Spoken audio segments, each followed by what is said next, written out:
Hey guys, so here is my tutorial on how to do an at-home VI peel. Now, I want to point out that the peel that I am doing is Purify with Precision Plus. Some of you are doing this peel, some of you are doing only Purify, some of you are doing just the Precision Plus. And the reason why I'm mentioning that is that in my process, I have an extra step when it comes to mixing the solution. So you can see here, this says VI Peel Purify, and this is the VI Peel Precision Plus. So I'm going to be adding in these two extra vials into mine, but you may not have this in your step. So I just wanted to make that clear in case there's any confusion that not everybody is going to have to mix that solution together. So to get started, I always suggest, like, if you have a headband at home, just nice to keep your hair back. I've already double cleansed, so if you've ever heard that term, I mean, it's pretty self-explanatory, but I cleansed twice to remove as much makeup as I could off my face.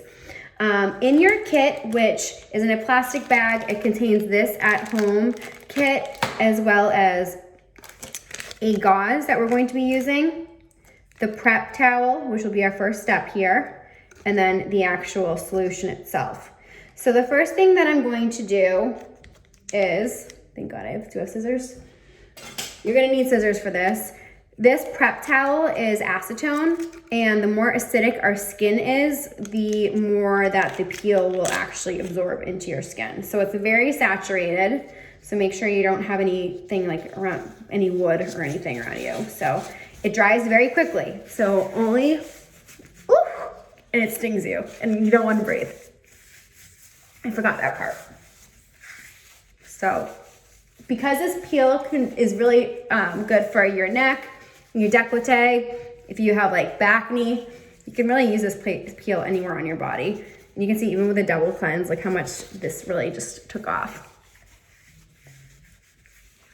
And I can already feel this towelette drying, so again, you want to use it immediately.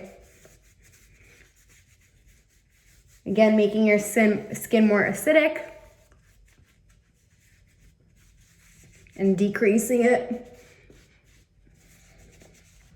All right, so that's step one after you cleanse, is the towelette. The next piece, and this is really important because even though this is a self-neutralizing peel, meaning that after a certain time period, it neutralizes itself, you obviously don't want to get it everywhere. This can sometimes pop off, like explode, pop off. So just when you open it, we're gonna open it away from ourselves. And that's another reason why we're offering this peel for at-home use, is not a lot of these medical grade peels self-neutralize. So you can actually burn your skin if you don't properly remove it. So you're not gonna have to worry about that. Even if, God forbid, you got this in your eyes, you're okay. So I just removed this plastic piece. There's a little seam here where I can pop this off. I pull the ring. Sometimes it cooperates, sometimes it doesn't. Usually at the office, we actually have pliers. So we'll see how this goes for me.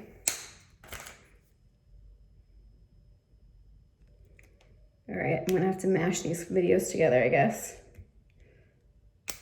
And there we go. All right, so just be careful. You don't want to obviously cut yourself.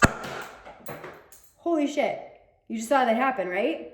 So that's why you want it away from yourself, because that was the first time it's ever happened in any of our VI peels, but case in point, why you always want to open it away from yourself. So we have the VI Peel Purify, and then I have my Lighten and Brighten here. So the first thing we're gonna do is we're going to, again, away from ourselves, you don't want any splashing. Excuse me, I don't have coronavirus. Look at how these pop off. Yeah, these just slip right out.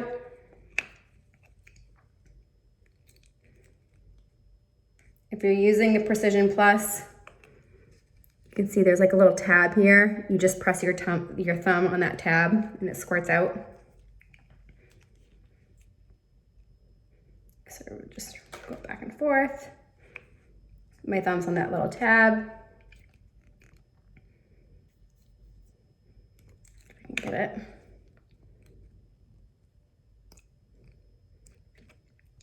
so yeah, it just went in. Excuse me. I have a little bit of wine to settle my throat. Anyway, all right, so those are all in. Just get a little mixture for good measure. And your gauze. So this is woven gauze. It's fairly like abrasive when it goes on. The way we were trained to do it is the two different pieces. You basically want to wrap it over the top. So you can see here, it's like wrapped. Point your fingers. Now, we want to use this entire peel on our face and neck. So you're gonna wanna saturate pretty well the peel, but you're not going to want to, have it leaking on your face. So, just to make it easier for the sake, I'm gonna just put everything on one finger. And I'm gonna start at the top of my forehead and work my way down. Now there is phenol in here, which is a numbing agent. After about 30 seconds, it kicks in. Some people say it smells like a cadaver lab. I'm going down my neck, because we all know the neck ages us. Your neck doesn't really peel like your face does, so don't worry about that.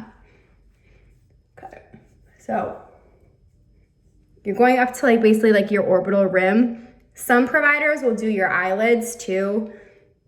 That's just scary and uncomfortable to me, and I don't think we actually do the eyelids in the office, but totally up to you. All right, so I'm gonna give it about 15-20 seconds. So that's the first pass. And I had pretty good pressure when I did that. The next pass, what we're gonna look for it's called frosting. So if you notice that there are little patches of your skin that, actually, I didn't get it on my lips. If there are patches of your skin that look like they're turning a little bit of white, that is called frosting, and you do not want to go over that area again. So at this point, you can see I'm pretty red. It does not hurt at all. Let's see if I have any frosting areas. I've never frosted before. This is the third time I've done this peel, but again, if you see anything that comes more white after you put the peel on, avoid that area. So the next go around, we're gonna go a little bit more rough.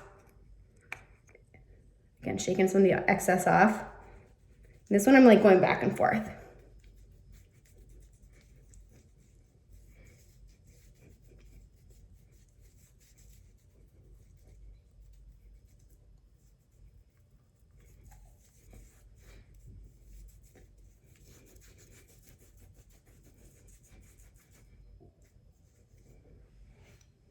Okay. And we can do a final pass on our face, given, see this is my initial wipe. Everything's dried off. Given I'm probably not gonna be fully using everything, I might just throw some on my hands just for the heck of it.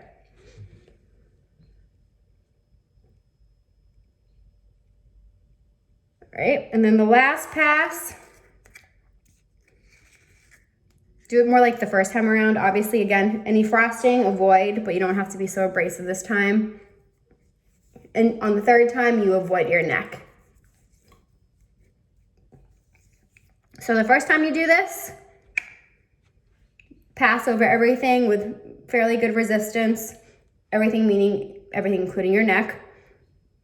Wait 30 seconds, look for your frosting. If you have any areas that seem more white, then you avoid those areas upon the second pass where you're doing it more rough, just back and forth, back and forth, back and forth, including your neck that time.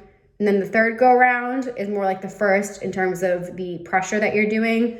Again, avoiding anything that looks frosted. And I'm gonna do another video for the post-peel instructions.